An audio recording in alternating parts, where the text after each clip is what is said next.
اس رات کے بارے میں سبحان اللہ اتنی احادیث اور اتنے فضائل بیان ہوئے کہ شب قدر کو قدر والی رات کیوں کہتے ہیں؟ پہلا سوال تو یہ ہے۔ تو اس میں اس شب میں سال بھر کے احکام نافذ کیے جاتے ہیں اور فرشتوں کو سال بھر کے کاموں پر مامور کر دیا جاتا ہے، پورے سال کے آرڈرز دے دیے جاتے ہیں، ان کو یوں سمجھیے کہ ان کو ڈیڈیکیٹ کر دیا جاتا ہے کہ یہ سال بھر کے آپ کے کام ہیں۔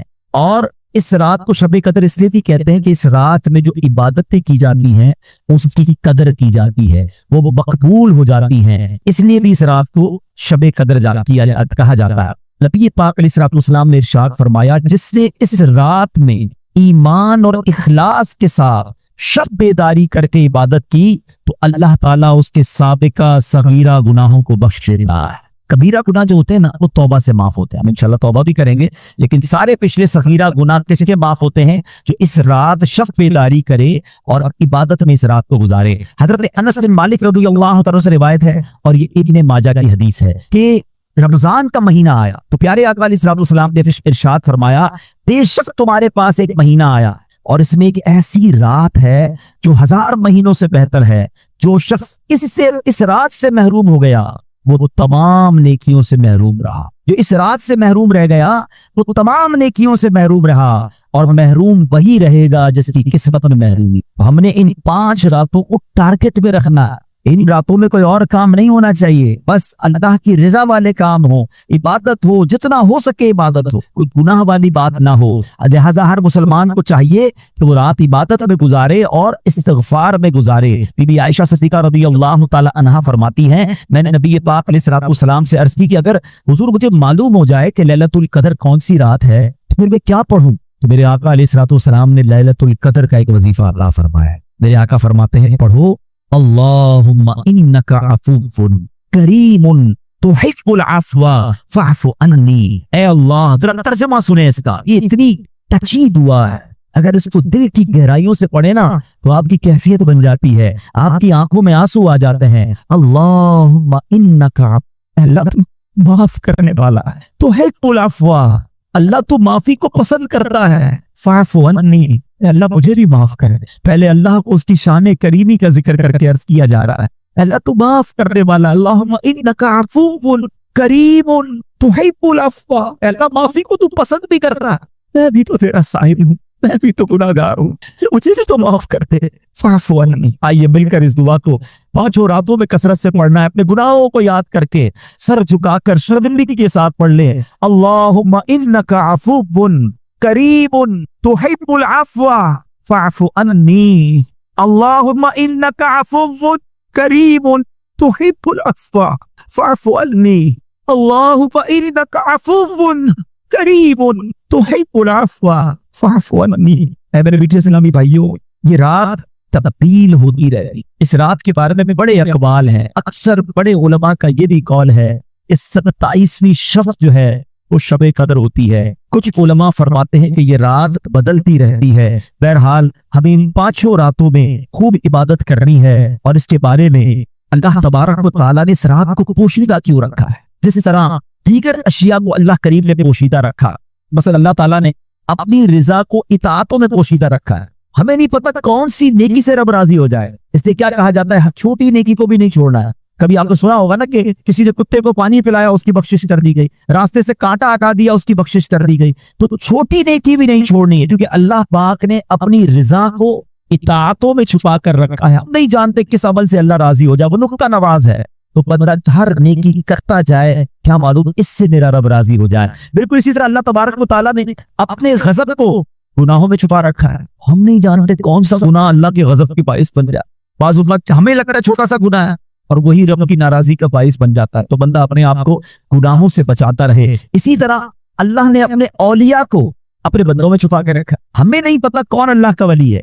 ایون ہو سکتا ہے آج ہماری ماشاءاللہ اس مسجد میں اللہ کے اتنے ولی کے نام پر یہ مسجد بنی ہے، اولیاء کرام کے بھی سردار ہیں، غوث اعظم رضی اللہ تعالیٰ، ہو سکتا ہے یہاں بھی کوئی اللہ کا ولی بیٹھا، ہم نہیں جانتے۔ اس سے فائدہ کیا ہوا کہ چونکہ اولیاء کرام کو رب نے بندوں میں چھپا کر رکھا ہے، تو اب بندہ سب کے ساتھ عزت سے بات کرے، اپنے ملازم سے بھی عزت سے بات کرے، غریب سے بھی عزت سے بات کرے۔ کیا پتا کہ وہ اللہ کا ولی ہو، جس سے میں بدتمیزی کر رہا ہوں، جس کو گالیاں نکالتا ہوں، لوگ اپنے ملازمین کو گالیاں نکال رہے ہوتے ہیں, ان کو ایسے ڈانٹ رہے ہوتے جیسے غلام بنا دیا ہے. نہ کرو ایسا, ٹھیک ہے وہ غریب ہے, تمہارا ملازم ہے, اگر وہ اللہ کا ولی ہوا نا, ویسے بھی کسی مسلمان ولی نہ بھی ہو, مسلمان ہے تو اس کی تعظیم کرنی ہے, اس کو دل نہیں دکھانا, لیکن اگر وہ اللہ کا ولی ہوا, یاد رکھیے گا میٹھے اسلامی بھائیوں, میں نے اب تک جتنا میرا مطالعہ ہے تھوڑا سا یہ ہے کہ 2 ہی چیزوں کے بارے میں پڑھا ہے جس میں رب اعلان فرماتا ہو, رب کی طرف سے یہ اعلان ہو کہ جس نے یہ 2 کام کیے وہ ایسا ہے جس نے اللہ سے جنگ کی ہے. ایک سود کھانے والا,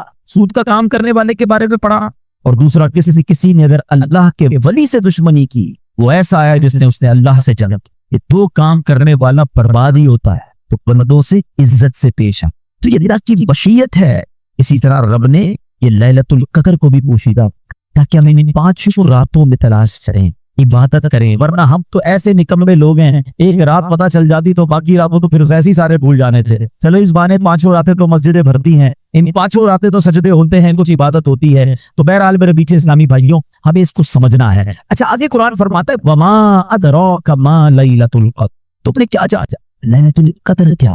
اچھا یہ قرآن کا بڑا خوبصورت اسلوب ہے, it's a beautiful style of Quran. جب قرآن کو کوئی چیز ایمفسائز کرنی ہے, ہماری اٹریکشن چاہیے, ہمیں بتانا ہے کہ there is something special, تو قرآن خود ہی ہم سے سوال کر رہا ہے وما ادراک ما لیلۃ القدر, تم نے کیا جانا لیلۃ القدر کیا ہے. ہماری اٹریکشن دی جا رہی ہے. عرب زبان کا بھی ایک اسلوب ہے. آپ دیکھیں سورہ قاریہ میں القارعۃ مل قارعہ وما ادراک مل قارعہ, قرآن وہاں بھی ڈیفائن کر رہا ہے قیامت کو. تو اب سوال کیا جا رہا ہے کہ تم نے کیا جانا قیامت کیا ہے, قارعہ کیا ہے. پھر فوراً اس کے بعد قرآن اس کو ڈیفائن کر رہا ہے کہ وہ دن کیسا ہوگا. یہاں بھی قرآن نے یہ اسلوب اختیار کیا, اللہ کا کلام کہہ رہا ہے وما ادراک ما لیلۃ القدر, تم نے کیا جانا لیلۃ القدر کیا. پھر آگے خود قرآن بتا رہا ہے لیلۃ القدر خیر من الف شہر, یہ رات 1000 مہینوں سے بہتر رات ہے. اب 1000 مہینوں کا مطلب کیا ہوا, 83 years and 4 months, اپروکسیمیٹلی 83.5 سال. یہ سوال ذہن میں آ سکتا ہے کہ قرآن نے 100 سال نہیں کہا, 150 سال نہیں کہا, 1000 مہینوں کی کیلکولیشن کہاں سے آئی. سبحان اللہ. اس کے پیچھے بہت سارے شان نزول علماء نے بیان کیے. ایک شان نزول یہ ہے کہ نبی پاک علیہ السلام نے بنی اسرائیل کے بہت عظیم بزرگ کا واقعہ صحابہ کرام کو سنایا. ان کا نام تھا حضرت شمعون رضی اللہ عنہ. واقعہ کیا تھا؟ واقعہ یہ تھا کہ وہ اللہ کے بڑے ولی تھے, بڑے جاندار بھی تھے, بڑی اللہ کی انہوں نے عبادت کی, اور ایسی عبادت کی کہ 1000 مہینوں تک وہ روزانہ روزہ رکھتے تھے, رات کو عبادت کرتے تھے اور جہاد بھی کرتے تھے, اور بڑے طاقتور بھی تھے. ان پر کافر قابو نہیں پا سکتے تھے, اور بڑی چال چل کر بڑی مکاری کے ساتھ انہوں نے ان کو گرفتار کیا, اور پھر ان کو یوسف جی کے ٹکڑے ٹکڑے کر کے شہید کیا گیا. بڑا ظلم بھی ہوا ان کے اوپر. جنہوں نے ان کو شہید کیا ان پر عذاب بھی نازل ہو گیا. بڑا طویل واقعہ ہے, میں نے اس کو شارٹ کر کے بیان کیا میں نے. اچھا اب جب یہ واقعہ نبی پاک علیہ السلام نے صحابہ کو سنایا نا, تو صحابہ کرام علیہ رضوان جو تھے ان کا مائنڈ سیٹ کمال کا تھا. ایسے کمال کے صحابہ ہے, سبحان اللہ. اب جب یہ واقعہ سنا, اب آپ نے بھی سنا, میں نے بھی سنا, ہمیں تو لگ رہا ہے کہ یار کتنے بڑے بزرگ تھے ماشاءاللہ, کتنی عبادت کی, کتنا ثواب کمایا. وہ فوراً اپنی نیکیوں کے بارے میں فکر مند ہو جاتے تھے. کہتے حضور یہ پہلی قوم والے تو آگے بڑھ رہے ہیں, ہماری تو عمریں چھوٹی ہیں. 1000 مہینے تک وہ روزے رکھتے رہے, 1000 مہینے تک تو رات عبادت کرتے رہے, جہاد کرتے رہے. 1000 مہینوں کا مطلب 83.5 سال اپروکس. ہماری تو عمر 60 70 80 سال, یہ تو ہمارے پاس ٹائم ہی نہیں, اتنا ٹائم ہی نہیں ہماری لائف میں. وہ نیکیوں میں آگے بڑھ گئے. یہ بات بڑی کمال کی, جملہ ذرا سمجھیے گا. صحابہ رنجیدہ ہوئے کہ دوسری قوم, دوسری جو امت ہے وہ نیکیوں میں آگے بڑھ رہی ہیں, ہم پیچھے رہ گئے. آج ہمارا حال یہ ہے کہ ہم یہ سوچتے ہیں کہ فلاں بنگلہ بڑا بنا لیا اس نے, وہ کاروبار میں آگے بڑھ گیا, وہ پیسوں میں آگے بڑھ گیا, اس کی گاڑی اچھی ہو گئی, اس نے موبائل اچھا خرید لیا, ہم اسی ٹینشن میں رہ گئے. مجھے آج تک یہ بات سمجھ نہیں آتی کہ جو کسی کا گھر, کاروبار یا اس کی ویلتھ دیکھ کر ڈی مورلائز ہوتا ہے, اپنے آپ کو پیچھے فیل کرتا ہے, وہ کسی تہجد گزار کو دیکھ کر کیوں نہیں پیچھے فیل کرتا؟ یار یہ تہجد پڑھتا ہے, میں نہیں پڑھتا.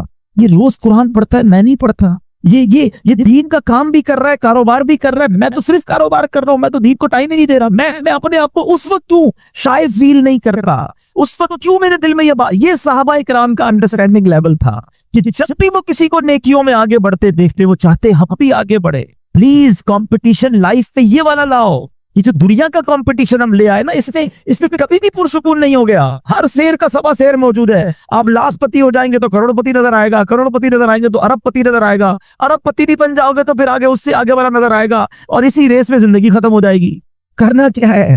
پلیز یہ سیکھو, یہ لیلۃ القدر ملی کتنی عظیم رات کیوں ملی. جب صحابہ کرام غمزدہ ہوئے تو نبی پاک کے بھی قلب اقدس پر جو ہے وہ رنج طاری ہو گیا. میرے آقا علیہ الصلوۃ والسلام کے جب دل پر رنج طاری ہوئی, رب کو کب گوا رہا ہے, جبریل امین آئے کہ حضور آپ غمزدہ نہ ہو, اللہ کریم نے آپ کی امت کو ایک رات ہر سال ایسی عطا کر دی ہے جو اس رات میں عبادت کر لے گا حضرت شمعون کی ان 1000 مہینوں کی عبادت سے زیادہ ثواب کما لے گا. لیلۃ القدر خیر من الف شہر, برابر نہیں کہا قرآن نے کہ وہ رات 1000 مہینوں سے برابر ہے, نہیں, قرآن کہتا ہے 1000 مہینوں سے افضل ہے. افضل کتنا ہے وہ رب جانے, اس کی عطائیں جانے. اور یہ وہ نارمل 1000 مہینے نہیں ہیں کہ ایک بندہ 1000 مہینے زندہ رہ کر نمازیں پڑھتا رہا, اس کے برابر نہیں. یہ وہ حضرت شمعون جو 1000 مہینوں تک روزے رکھتے رہے, 1000 مہینوں تک عبادت کرتے رہے, جہاد کرتے رہے, شہادت کا مرتبہ پایا.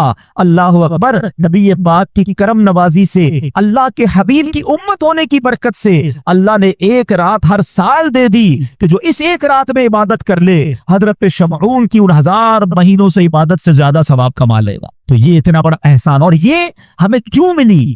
یہ احسان مانو, احسان فراموش نہیں ہونا چاہیے.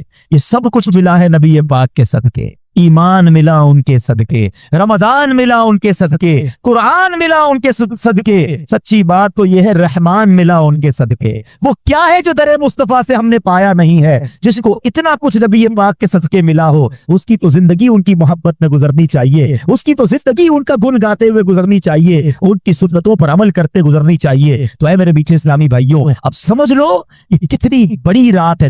ان بٹوین دوز 5 نائٹس کوئی ایک رات شب قدر ہے, تو ہم نے ان 5 راتوں میں کمر بستہ ہو جانا ہے. دن کو ریسٹ کیجئے گا, دن بیزی نہ گزاریں کہ رات تھک جائیں. ان 5 راتوں کو پلان کیجئے کہ ہم دن میں ریسٹ کریں, رات پوری جاگیں. جیسے یہ اجتماع ختم ہو, آپ کو کہیں گھومنے پھرنے جانے کی ضرورت نہیں, ماشاءاللہ مسجد میں بیٹھے, گھر بھی جانا ہے تو تلاوت کرے, تھوڑی دیر بعد تصویر لے لیں, ذکر و اذکار پڑھے, مدنی چینل پر پروگرام چل رہے ہوں گے وہ کرے. میں نے یہاں سے ایک اور جگہ بیان کرنے چاہنا ہے, وہاں آ جائیں, لیکن کوشش کریں کہ یہ رات فضول باتوں میں نہ ہو. اچھا, اس رات ایک اور کام بھی آپ نے کرنا ہے کہ آپ 5 راتیں صدقہ کریں. یہ شخص کچھ بھی کرے, جس کی جتنی حیثیت, 50 روپے کرے, 100 روپے کرے, 1000 کرے, لاکھ کرے, 5 راتوں میں کچھ صدقہ ضرور کر دینا. جو رات لیلۃ القدر ہو گئی, تمہارا صدقہ لیلۃ القدر والا صدقہ ہو جائے گا. تو یہ آپ ویپاری لوگ بیٹھے, کاروباری لوگ بیٹھے, پلان کریں نا, ان 5 راتوں کو پلان کریں کہ وہ کون سی عبادت جن کے والدین کی قبریں قریب ہیں, پاسبل ہے جانا, 5 راتیں قبرستان چلے جائیں. تو ماں باپ کی قبر پر جانا لیلۃ القدر میں جانا ہو جائے گا. تو اب آپ سوچتے جائیں کہ میں اس رات کو کیا کیا ایسا کر سکتا ہوں کہ ان 5 راتوں میں سے جو رات لیلۃ القدر ہو, انشاءاللہ میری وہ رات, وہ عبادت جو ہے وہ لیلۃ القدر میں کاؤنٹ ہو جائے. ایک بزرگ کے بارے میں آتا ہے, انہوں نے اپنی زندگی کا ایک تجربہ بیان کیا. اٹس ناٹ کمپلسری, مگر یہ بھی ایکسپیرینس ہمارے سامنے آ جائے کہ وہ فرماتے ہیں, حضرت شیخ ابو الحسن شاذلی رحمۃ اللہ تعالی علیہ, وہ کیا فرماتے ہیں کہ جب کبھی اتوار یا بدھ کو پہلا روزہ ہوا تو 29ویں شب, اگر پیر کو پہلا روزہ ہوا تو 21ویں شب, اگر پہلا روزہ منگل یا جمعے کو ہوا تو 27ویں شب, اور اگر پہلا روزہ جمعرات کو ہوا تو 25ویں شب, اور اگر پہلا روزہ ہفتے کو ہوا تو میں نے 23ویں شب کو شب قدر پایا.